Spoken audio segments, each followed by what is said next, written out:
আসসালামু আলাইকুম রহমতুল্লাহি ওয়া বারাকাতুহু। প্রিয় শ্রোতাবৃন্দ, আজকে আপনাদেরকে আল্লাহ পাকের তিনটি নামের গুণের কথা বলবো।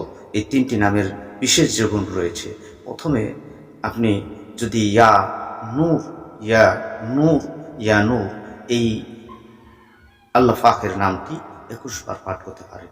২১ বার পরে আপনি হাতের মধ্যে এমনিভাবে ফু দিয়ে চোখে, যদি আপনি চোখ এভাবে সতরিয়ে নেন, চোখ এভাবে মোছা করে নেন, তাহলে আপনার চোখের জ্যোতি বৃদ্ধি হবে, চোখের সমস্যার সমাধান হয়ে যাবে। এরপরে ইয়া আলিমু, ইয়া আলিমু যদি আপনি পরে কোনো পানিতে ১১ বার পরে ফু দিয়ে সে পানি পান করতে পারেন, আপনার পেটের ব্যামো, পেটের সমস্যা, পেটের ব্যথা, পেটের নানান রকমের বিভিন্ন রকমের রোগ থেকে আপনি, রোগ ব্যাধি থেকে আপনি মুক্তি পাবেন আল্লাহ পাকের এই নামের ওসিলায়।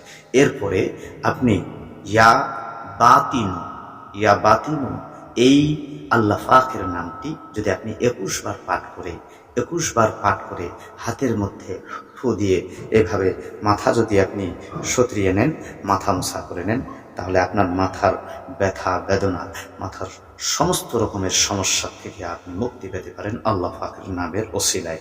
আপনি একবার এই আমলটি ট্রাই করতে পারেন, পরীক্ষা করে নিতে পারেন, দেখতে পারেন যে আল্লাহ পাকের নামের কত গুণ রয়েছে। আপনি তাহলে অবশ্যই এর ফলাফল পাবেন ইনশাআল্লাহ।